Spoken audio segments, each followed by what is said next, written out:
नमः।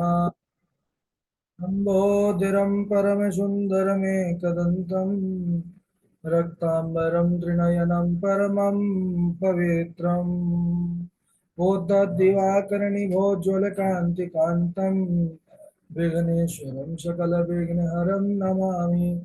नमः परमहंसास्वादितचरणकमलचिन्मकरन्दाय भक्तजनमानसनिवासाय श्रीरामचन्द्राय कृष्णत्वदीयपदपङ्कजपञ्जरान्ते अद्यैव मे विशतु मानसराजहंसः प्राणप्रयाणसमये कफवातपित्तैः कण्ठावरोधनविधौ स्मरणं कुतस्ते ध्यायेन्नित्यं महेशं रजतगिरिनिभं चारुचन्द्रावतंसं रत्ना कल्पोज्ज्वलाङ्गं परशुमृगवरा वीतिहस्तं प्रसन्नं पद्मासीनं समन्तास्तुतममरगणैर्व्राग्रकृत्यं वसानं विश्वाद्यं विश्वबीजं निखिलभयहरं पञ्चवक्त्रं त्रिनेत्रं करचरणकृतं वा कायजं कर्मजं वा श्रवणनयनजं वा मानसं वापराधं वेदमविहितं वा सर्वमेतत्क्षमस्व। जय जय करुणाब्धे श्रीमहादेव शम्भो। श्रीलक्ष्मीनाथ समारंभां नाथयामुनिमध्यमाम् अस्मदाचार्यपर्यन्तां वन्दे गुरुपरम्पराम्। अञ्जनानन्दनं वीरं जानकी शोकनाशनं कपीसमुक्षहन्तारं वन्दे लङ्काभयङ्करं भक्तिभक्त भगवन्त गुरु चतुर्नाम एक इनके पद बंदन किए नाशत विघ्न अनेक। बोलिए श्याम सदाशिव भगवान की जय। पावन शिव महापुराण की जय। परम मंगलमय परात्पर अखिलेश्वर अचिंत कल्याण गुणगण निधान सर्वेश्वर सर्वाधिपति श्रेष्ठ आचरणवान प्रजा के सुखदाता विज्ञान के पूर्ण ज्ञाता देवाधिदेव जगत नियंता जगदीश्वर पंच तत्वोत्पादक विश्वेश्वर मंगल करता श्री श्याम सदाशिव भगवान के पावन चरणारविंदों पर कोटि नमन नतमस्तक वंदन एवं अभिनंदन। राम्बा भगवती जगदीश्वरी शंकर शिव प्राण वल्लभा जगत जननी माँ जगदम्बा माता पार्वती जी के पावन चरणारविंदों पर कोटि नते समस्त भूतादिक सिया राम में सब जग जानी करहु प्रणाम जोड़े जो कर। हम सबका परम सौभाग्य की पावन शिव कथा मंदाकिनी पर स्नान करने का लाभ प्राप्त कर रहे हैं। इस समय हम शिव जी के विविध चरित्र अवतार लीला को श्रवण कर रहे हैं, तैयार कर रहे हैं। कल के दिवस में हम सब भगवान शिव का ही जो अंश अवतार, एक और अवतार जो अश्वत्थामा के रूप में विख्यात हुए, उस चरित्र को हम सबने श्रवण किया। इसके बाद नंदीश्वर बोले कि जब श्रेष्ठ पांडवों को दुर्योधन ने जुए में हरा दिया तो अपनी पत्नी द्रौपदी के साथ वह वन में जाकर के रहने लगे। सूर्य नारायण के द्वारा जो उनको बटलोई दी गई थी उसका आश्रय लेकर के वह सुखपूर्वक अपना समय बिताने लगे। तब दुर्योधन ने पांडवों को कष्ट देने के अभिप्राय से ऋषि पुंगम दुर्वासा को उनके स्थान पर भेजा। क्यों? क्योंकि वन में तो ज्यादा व्यवस्था नहीं हो पाती भोजन की। ऋषियों को भेज दिए, दुर्वासा ऋषि के साथ कई ऋषियों को, कि अगर भोजन नहीं पवाएंगे तो श्राप दे देंगे। तो उसने कपट करके वहां पर भेजा। तो दुर्वासा जी अपने 10,000 शिष्यों के साथ वहां पर पहुंच गए महाराज, और पांडवों से जाकर भोजन भिक्षा की मांग किया। पांडवों ने स्वीकार कर लिया। तब उन तपस्वियों को स्नान के लिए भेजा। पांडवों ने कि आप लोग स्नान करके आइए, हम भोजन की व्यवस्था करते हैं। फिर अन्न के अभाव से दुखी पांडव मरने को तैयार हो गए कि हम अपने वचन गंवाने से अच्छा है कि प्राणों को ही गंवा दें। पहले के लोग वचन को प्राण से ज्यादा महत्व देते थे। सज्जनों, चाहे प्राण चले जाए लेकिन वचन नहीं जाना चाहिए। पांडव लोग मरने को तैयार हो गए। तब उस समय भगवान श्री कृष्ण आते हैं और आकर के स्वयं साग खा करके सबको तृप्त कर दिया। भगवान एक निवाला मुख के अंदर डाला कि सारे ऋषि मुनियों का पेट भर गया। इतना पेट भरा कि उनको अब एक अन्न का दाना भी मुख में ले जाने का सामर्थ्य नहीं रहा। सारे ऋषि मुनि महाराज स्नान करके वहीं से भाग गए, कोई इनके पास आया ही नहीं। इस प्रकार भगवान श्री कृष्ण की कृपा से पांडवों का यह भयंकर संकट भी टल गया। और इसके बाद भगवान श्री कृष्ण पांडवों को आराधना का मार्ग बतला करके द्वारका को चले गए। पांडवों ने दुर्योधन के गुणों की परीक्षा करने के लिए एक भील को भेजा। वह दुर्योधन के पास जाकर के और सारी बात जो पांडवों ने बतलाया, उन्होंने दुर्योधन से जाकर के कहा। दुर्योधन के गुण सुनकर पांडवों को बड़ा क्रोध आया, युद्ध का विचार किया, परंतु उस समय सही समय ना जान करके वह मौन ही रहे। तो बुद्धिमानी यही है, जब समय अच्छा ना हो तो चुप रहना चाहिए। इसके बाद जटाजूट धारी सुंदर रुद्राक्ष माला से सुशोभित व्यास जी पांडवों के पास पहुंच गए। पांडवों ने जब देखा व्यास जी महाराज को तो बड़े प्रसन्न हुए। व्यास जी शिव जी के बड़े भक्त हैं। कहते हैं साक्षात दूसरे धर्म के समान ही व्यास जी हैं, और व्यास जो है 24 अवतारों में भी आते हैं। तब ऐसे व्यास जी को देखकर पांडवों ने खड़े होकर के उनका पूजन किया है, उनको कुशासन पर बैठाला है। विधिवत उनका पूजन करने के बाद जब सुखपूर्वक बैठ गए तो उनसे उपदेश की याचना किया कि आप हमको उपदेश दीजिए जिससे हमारा कष्ट दूर हो जाए। तब उन महामुनि व्यास जी ने प्रसन्न होकर पांडवों को बहुत सुंदर उपदेश किया है। उन्होंने पांडवों से कहा कि हे पांडवों, तुम लोग जिस कष्ट को सह रहे हो, तुम लोग उस कष्ट के योग्य नहीं थे। क्यों? क्योंकि तुमने कभी सत्य को नहीं छोड़ा है। तुम धन्य हो, और सज्जनों, जो सत्य का आश्रय लेता है वही सर्वश्रेष्ठ है। सुजनानां स्वभावोऽयं प्राणान्तेऽपि सुशोभना धर्मं त्यजन्ति नैवात्रं सत्यं सफल भाजनम। बोले सतपुरुष जो होते हैं, संत पुरुष, महापुरुष जो होते हैं, उनका ऐसा ही उत्तम स्वभाव होता है कि मृत्यु पर्यंत वह अपने सत्य को नहीं छोड़ते, अपने धर्म का त्याग नहीं करते।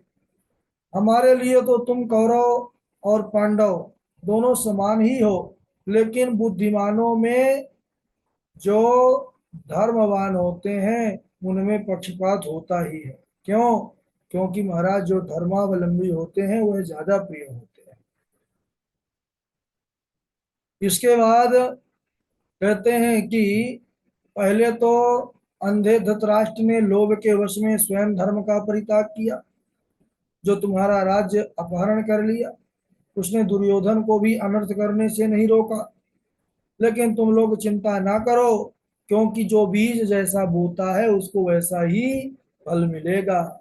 वो कहते हैं ना कि बोया पेड़ बबूल का अम्ल कहाँ से खाए। तो जाहे के पेड़ बीज बोओगे, उसी का फल उसी का पेड़ बनेगा। व्यास जी ने कहा कि धर्म बुद्धि पांडवों, कृष्ण जी का कहना सत्य था। तुम लोग बड़े प्रेम से शिव जी की आराधना करो, जिससे तुम अतुल सुख प्राप्त करोगे। फिर व्यास जी ने उन 5 पांडवों में अर्जुन को शिव जी की आराधना करने के लिए इंद्र संबंधी विद्या का उपदेश किया है। पार्थिव पूजन का विधान बतलाया है।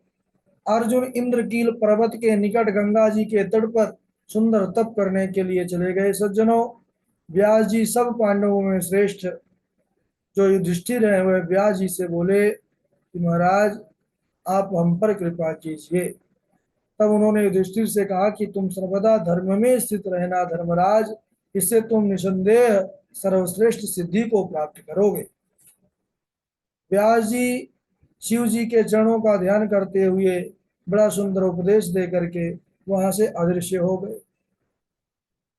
इसके बाद भगवान शिव का एक किरात अवतार हुआ है। बोले कब? बोले कि जब शिव मंत्र के अतुल तेज से अर्जुन प्रकाशित हो गए, शिव जी की तपस्या करते हुए ऐसा दिव्य तेज हो गया अर्जुन का महाराज कि पांडव लोग देखकर प्रसन्न हो गए। अब उनको संदेह नहीं रहा कि हम हार जाएंगे, उनको अब पूर्ण विश्वास हो गया कि अब हम जीत जाएंगे। अब इधर अर्जुन तप करने के लिए चले गए, द्रौपदी सहित पांडव लोग बड़े दुखी हो गए क्योंकि अर्जुन के न रहने पर और वो अकेले पड़ गए। अर्जुन शिव जी की आराधना करने लग गए, कहने लगे महाराज उन्होंने बड़ा दारुण तप किया है। अर्जुन के वियोग में इधर सभी भाई दुखी रहने लगे। व्यास जी उनके पास आए दुखी जान करके, पांडवों ने उनका पूजन किया है, कुछ दिन ठहरने के लिए निवेदन किया है।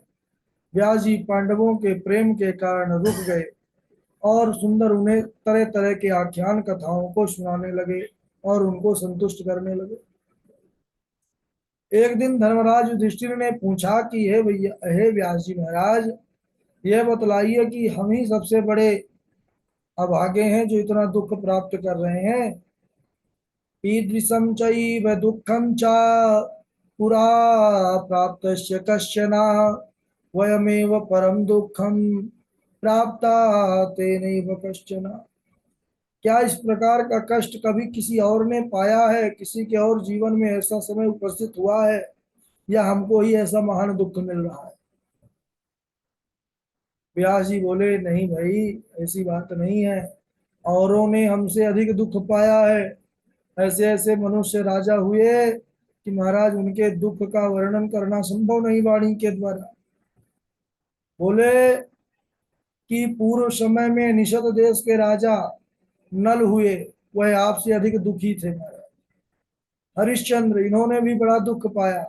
दुखम तथैव विज्ञेया रामस्याप्यथ पांडवा यश्रुत्वा श्रीनराणाम च भवे न मोहो महत्तरः।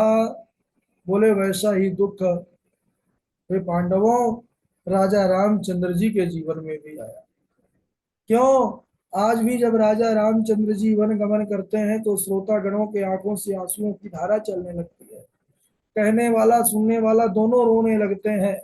तो जिसके चरित्र, जिसके दुख के कथा को सुन करके जो जीव रोने लगे, मनुष्य रोने लगे, उसका दुख कैसा रहा होगा।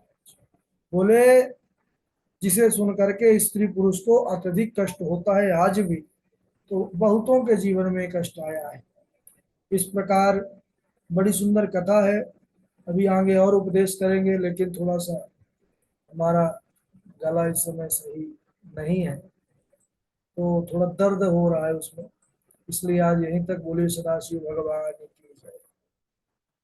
चलिए अब बारी बारी से श्लोक सुना देंगे। सबसे पहले हमारे डॉक्टर साहब, उनके बाद पावनी जी हैं, पावनी जी के बाद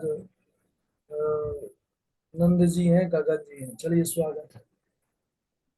राधे राधे गुरु जी। बृहस्पतिर महाबुद्धेर देवर्षे सतो मुने भारद्वाज समुत्पन्ना द्रोणो यो निज आत्ममान अश्वत्थामा में दुविख्यात सब भूवे चितो मुने प्रवर कंच पत्राक्ष शत्रु पक्ष क्षयंकर शिवा ततोरो अश्वत्थामा महाबल पराक्रम त्रिलोक्य सुख दूर ज्ञापी वर्तते जाह्नवी तटे। राधे राधे गुरु जी। हाँ राधे राधे।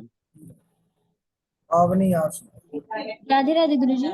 बृहस्पतिर्महाबुद्धिर् देवर्षिरंशितो मुने भरद्वाज मुनिसत्ता भरद्वाजात् भरद्वाजात् समुत्पन्नो द्रोणो यो निज आत्मवान् अश्वत्थामेति विख्याता स बभूव चितो मुने प्रवीर कंज पत्राक्ष शत्रुपक्ष भयंकरा शिवावतारो अश्वत्थामा महाबल पराक्रमः त्रैलोक्य सुखदोद्यापि वर्तते जाह्नवी तटे सुजनानां स्वभावोऽयं प्राणान्तेऽपि सुशोभना धर्म त्यजेत नैवात्र सत्यं सफलं भाजनं राजयाति गगन जी